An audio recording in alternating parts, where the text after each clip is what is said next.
The rain had been falling for hours when a golden-brown dog pressed his nose against a wooden door, waiting and refusing to move. For 3 days he stayed there without food or water. 3 days of hunger, cold, and silence.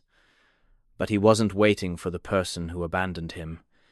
He was waiting for something else, something much smaller and far more fragile.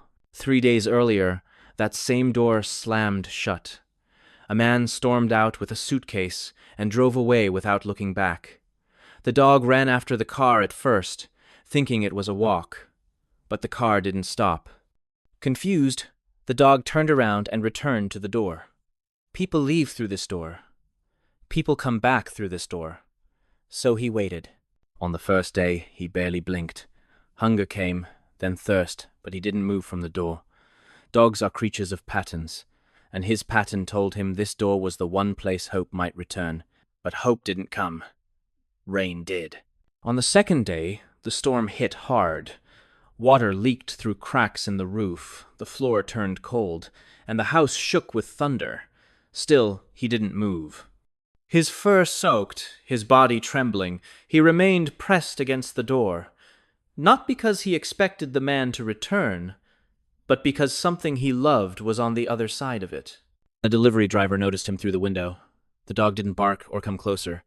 He just stared. The driver left water by the fence, but the dog didn't get up.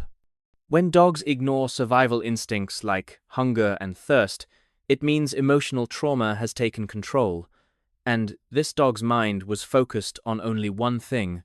By the third day, his breathing was slow, his body weak, and his eyes dull. Yet every sound made his ears twitch, a car passing, a door slamming somewhere, a branch breaking. He was waiting for the moment he feared most, and the moment he hoped for most. That's when a neighbor named Arya approached. She had seen him waiting for too long. She entered the yard and whispered to him, but he didn't move. He simply looked at her, then back at the door. She tried the handle. Locked. A window in the back was cracked open. She climbed inside the house. The inside was a mess dust. Overturned furniture, signs the place had been abandoned for weeks. But then she heard a faint thump coming from the front door. She rushed toward it, unlocked it from inside, and swung it open. The dog collapsed forward, and that's when she saw it. Curled on the doormat outside, soaked from the storm, barely breathing, was a tiny black puppy. The dog wasn't waiting for the man. He was guarding his puppy, his own child. The puppy had been outside, too weak to come in, and the father had waited at the door to keep him safe. Arya grabbed the tiny puppy, then lifted the father dog. Both were dangerously cold and dehydrated. She drove them straight to a vet clinic. The puppy was placed in a warming incubator. The father dog received fluids and emergency treatment.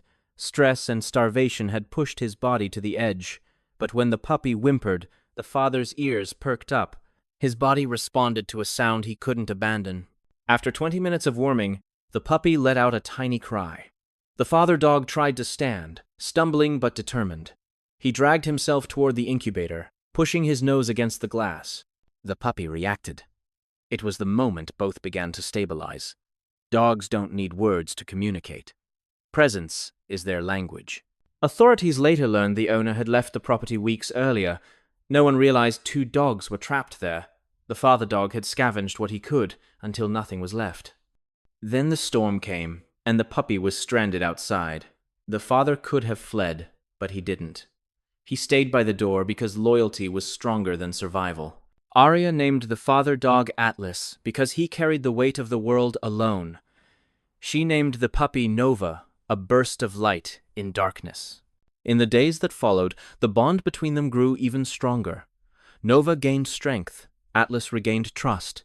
They ate side by side, slept side by side, healed side by side. Atlas learned that hands could be gentle again. Nova learned that life could be warm and safe. 2 weeks later, Arya took them home as a foster and quickly decided they would never leave her care. Atlas walked into her house and approached her front door. He sniffed it, then turned away. He didn't sit beside it. He didn't wait by it. He wasn't afraid of it anymore. Nova began to explore the living room, tripping over his tiny paws. Atlas watched with cautious pride. When Nova stumbled, Atlas rushed forward, nudging him gently. It was instinct, devotion, and love, all in one motion. And for the first time, Atlas wagged his tail with genuine happiness. Months passed. Nova grew into a playful, bright young dog. Atlas transformed from a trembling, hollow-eyed survivor into a confident protector. He no longer froze during storms. He no longer listened for footsteps that would never return. He listened for laughter, for Nova's bark, for Arya's voice. The dog who waited by the door for 3 days no longer waits for anyone who left him behind.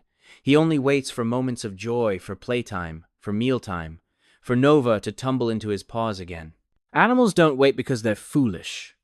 They wait because loyalty is their love language. Atlas wasn't waiting for the man who abandoned him. He was waiting because the life he was responsible for was just on the other side of that door. He stayed because love made him stay.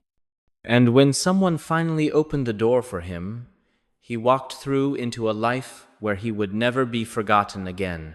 Atlas is no longer the dog who waited. He is the dog who was found,